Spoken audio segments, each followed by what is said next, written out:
Assalamualaikum warahmatullahi wabarakatuh. Hai sedulur semuanya, saudara-saudara semua yang sedang bekerja, atau yang lagi nganggur, atau yang di luar negeri, atau yang di Indonesia, atau yang di mana saja. Sekarang kita akan bikin video tausiah dari Ustadz Danu. Silahkan disimak isi tausiahnya, monggo silakan. Mbak Devi ini produser ya?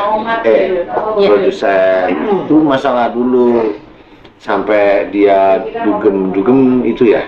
Itu Pak, itu dugem. Kemudian sadar, umrah, kemudian berijab, kemudian 2 tahun alhamdulillah menikah. Tapi ya sadarnya baru 2 tahun. Jadi ujiannya tetap nanti bisa aja setelah 2 tahun itu. terima kasih loh Pak. Saya sama istri sempat berpikir begitu Pak Ustadz. Ujian-ujian yang terjadi di rumah tangga itu ini buah dari apa yang pernah saya lakuin dulu sebelum menikah gitu. Pasti itu sudah pasti.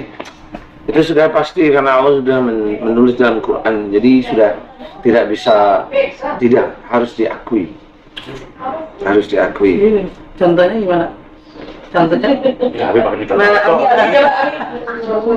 Tapi itu bukan karma ya, bukan karma ya itu ya. Kalau orang lain bilangnya karma lah kata-katanya. Berarti. Ya. Ujiannya buat kita ya Mas ya. Bukan ujian buat anak kita gitu ya. Ujian buat kita.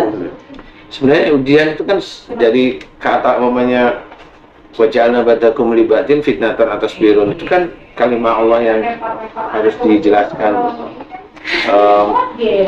Aku ciptakan kamu dan aku ciptakan kamu ujian bagi yang lainnya, apakah kamu sabar?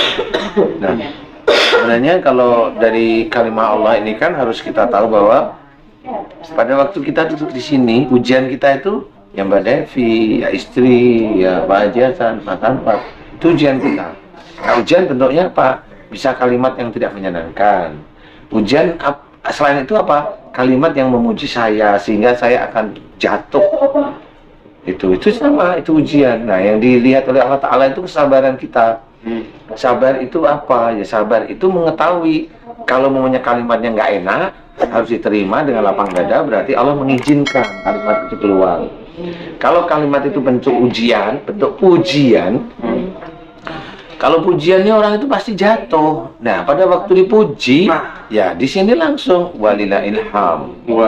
Jadi itu jawaban yang benar, sehingga yang hanya dipuji dan diagungkan itu hanya Allah. Kita itu Ilham jawabannya Ustadz. benar seperti itu harus difahami, sehingga ujian itu menjadikan kita itu belajar untuk tidak kepala besar, bangga dan sebagainya. Ustadz, kalau kesalahan apapun yang terjadi dengan setiap manusia itu adalah buat tangan dirinya sendiri. Insya Allah seperti itu. Ketika orang itu melakukan kesalahan, kemudian udah pasti hukum alamnya mendapatkan, Insya Allah. mendapatkan buah tangannya gitu ya. Iya. Nah, ujian itu yang Allah berikan apa di titik ketika kita mendapatkan apa yang dari kita tanam, Pak Ustadz? Yang namanya ujian itu. Nah, kalau itu sebenarnya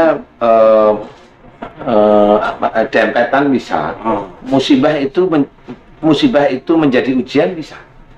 Karena kalau musibah itu dari dosa, ujiannya itu untuk meningkatkan bagaimana, hanya itu. Oh, gitu. Jadi istilahnya kalau orang terpuruk itu bagaimana kamu mau naik. Jadi di balik musibah itu ada ujian.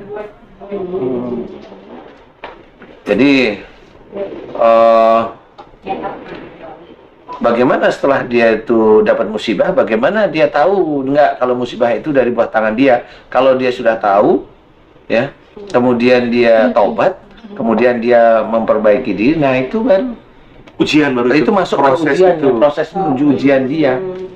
Oh, gitu. Makanya di situ diceritakan innallaha la yughayyiru ma biqaumin hatta yughayyiru ma bi anfusihim. Jadi sesungguhnya Allah tidak akan merubah nasib suatu kaum kecuali kaum itu merubah. Oh. Jadi nah iya memang itu. Iya. Ayat satu dengan satunya itu terkait sebenarnya.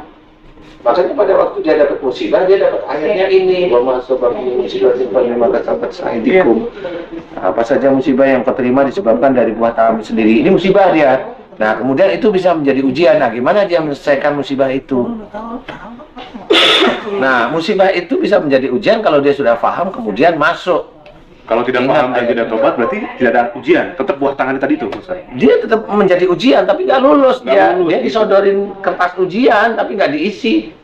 Oh, gitu. Kan gitu ceritanya. Nggak diisi sama dia, dibiarin. Seperti ini ya, kangen tapi dosa. Kangen Apa lagi itu? Apa lagi? Tapi dosa gimana? Kangen tapi dosa. Gimana? Ini kangennya Mas Anwar nih maksudnya. Nggak ada. Kangen sama siapa kok dosa nih? Saya nonton sinetron gitu ya. Oh, iya, Terus nonton gitu. sinetron. Oh, Kangen dia apa? kangen Dosa, Abi. Ini dosa tuh. Oh, kangennya mau ngelakuin dosa. Kayak gitu ya. Lah iya, jangan. Aduh. Jangan seperti itu. Makanya istilahnya kalau kita itu setiap saat itu diuji oleh Allah Ta'ala seperti itu. Jadi bukan kita merubah takdir, bukan. Tapi kita mencoba menjalankan takdir dan mencoba menggeser takdir sudah terjadi itu menjadi takdir baik nantinya. Dan takdir itu setiap saat itu seperti ini. Berjalan.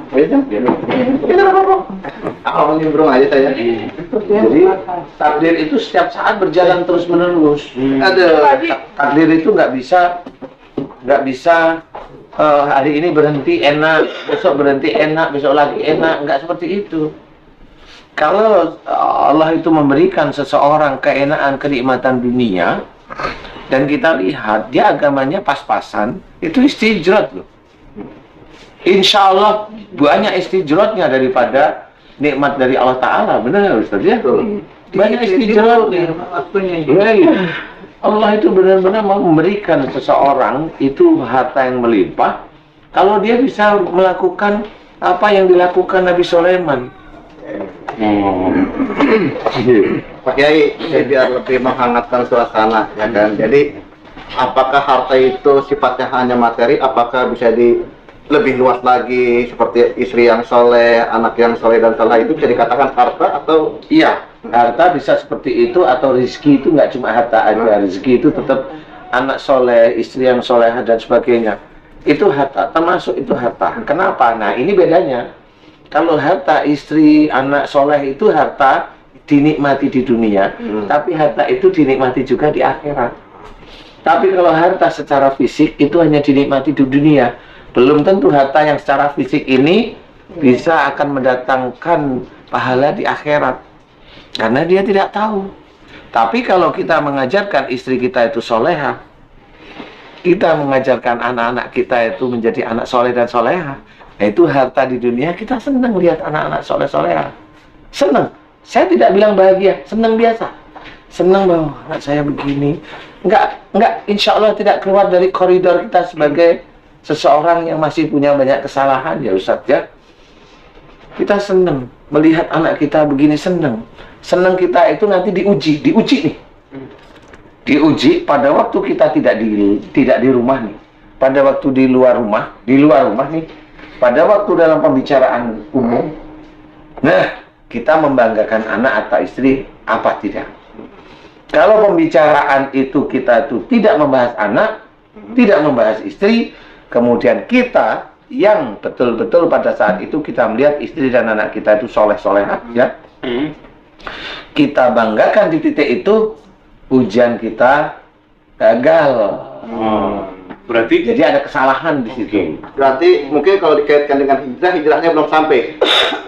Kalau menurut saya tetap ada ujian, Tetap ada ujian. Tetap hijrah itu tetap ada ujian. Tidak ada hijrah yang mulus. Ujian. Nah, kalau memang seseorang tersebut itu imannya bagus, dia akan ketemu sama seseorang yang ngomong, jangan begitu. Nah, baru sadar. nggak ada yang ngingetin. Dia udah ngingetin, nah itu bener. Ini orang ini imannya bagus, cuma lalai aja. Gitu. Akhirnya, Masya Allah, betul ya. Jadi ujian itu tidak hanya dengan harta saja yang bisa menjerumuskan ke neraka. Istri yang solehah, anak yang soleh dan solehah bisa menjerumuskan kita ke neraka juga. Kalau kita sombong terhadap anak dan istri kita, kalau di mana anak dan istri kita itu kita sombongkan kalau itu hasil dari didikan Kita. Berarti Pak Habis. Kiai, a'zamu darajatan indallah berarti ketika sampai kepada kemuliaan di sisi Allah apabila kita dan keluarga kita mencapai sebuah titik nadir yang sudah kita rencanakan dan ujian demi ujian itu bisa kita selesaikan dengan baik. Kalau meleset a'zamu darajatan indallahnya nggak dapat berarti ya. Itu sebenarnya Ustadz pintar. Tetapi itu nanti ada hisapnya. Ada hisapnya. Jadi kalau umpamanya rencana dan yang dikerjakan itu menjadi amal soleh, pahala besar, pada waktu ada kesalahan sedikit tetap dihisap, mudah-mudahan yang sedikit itu tertutupi. Innal hasanati yudhibna sayyi'ah. Jadi itu Ustaz. Jadi tetap akan bisa terhapuskan. Itu kan manusiawi, kita bukan malaikat. Tetap ada proses dan cobaan pasti ya. Betul. Tetap ada proses. Cobaan itu pasti. Nggak mungkin seorang yang ibadahnya bagus, nggak ada ujian, enggak. Semua ada ujian, semua ada cobaan. Dan semakin dia imannya kuat, semakin ujian dan cobaan itu kuat. Ya, Ustaz, ini saya agak geser sedikit ya. Saya mau nanya sama Pak Ustaz tentang reinkarnasi ya. Saya pernah dapat begini nih. Wah, ini orang susah hidupnya nih sekarang, misalkan gitu ya. Dia jadi pengemis segala macam. Ini pasti di kehidupan sebelumnya, gitu Pak Ustaz.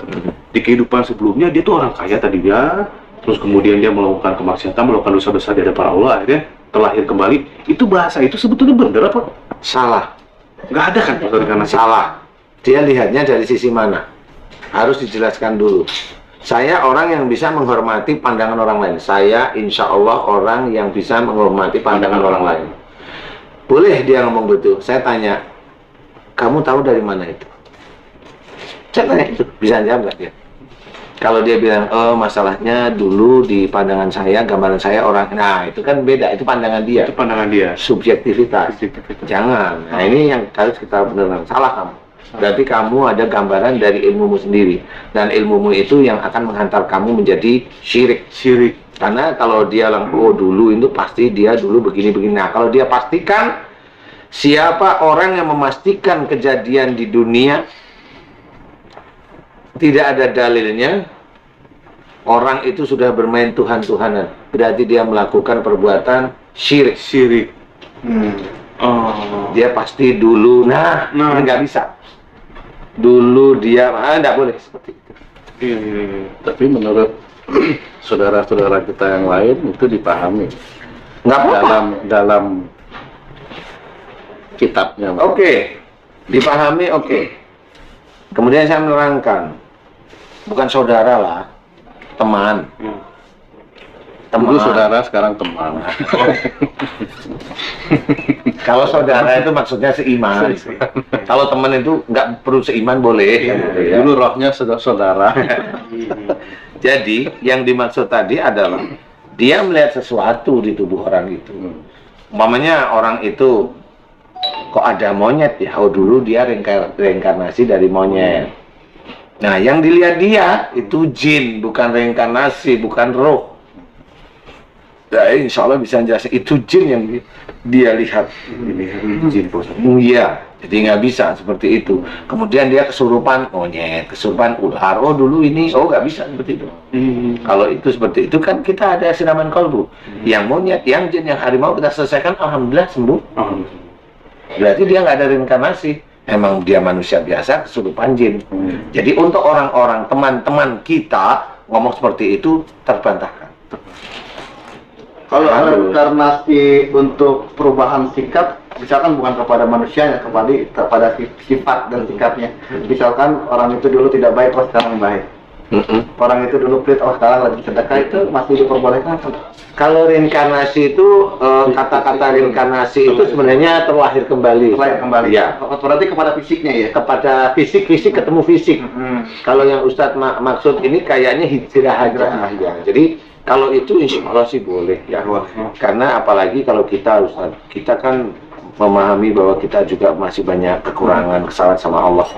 Jadi kalau ada saudara-saudara kita itu ya berhijrah, ya tetap boleh di apa namanya, di motivasi. Insya Allah boleh, dan setiap orang bisa kok seperti itu.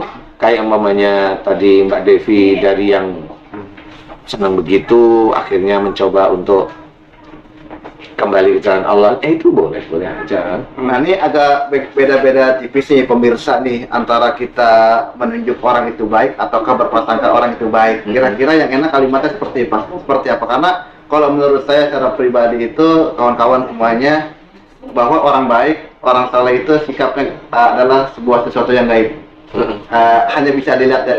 Hanya bisa dilihat dengan mata fisiknya aja.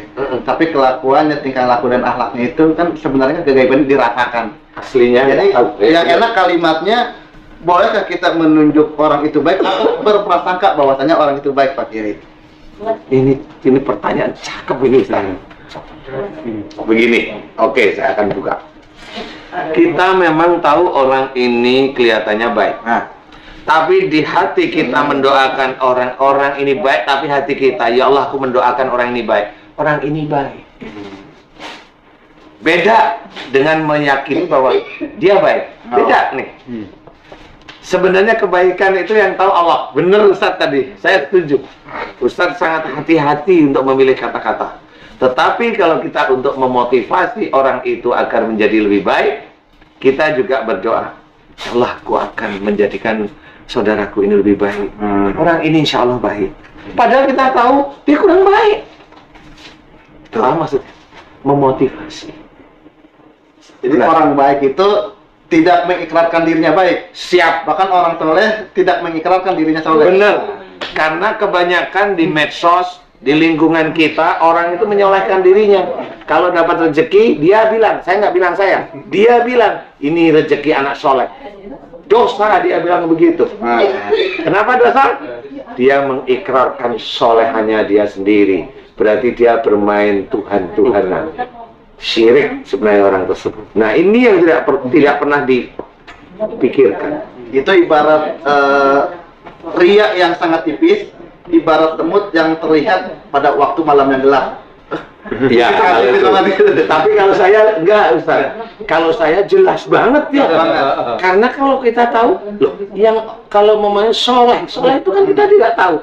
Tadi menjembatani Ustaz tadi ya. Kebaikan seseorang, kesolehan seseorang kan hanya mata kita. Soleh itu kan gaib, betul ya? Baik itu kan gaib, benar ya? Yang tahu hanya Allah. Itu saya setuju, benar.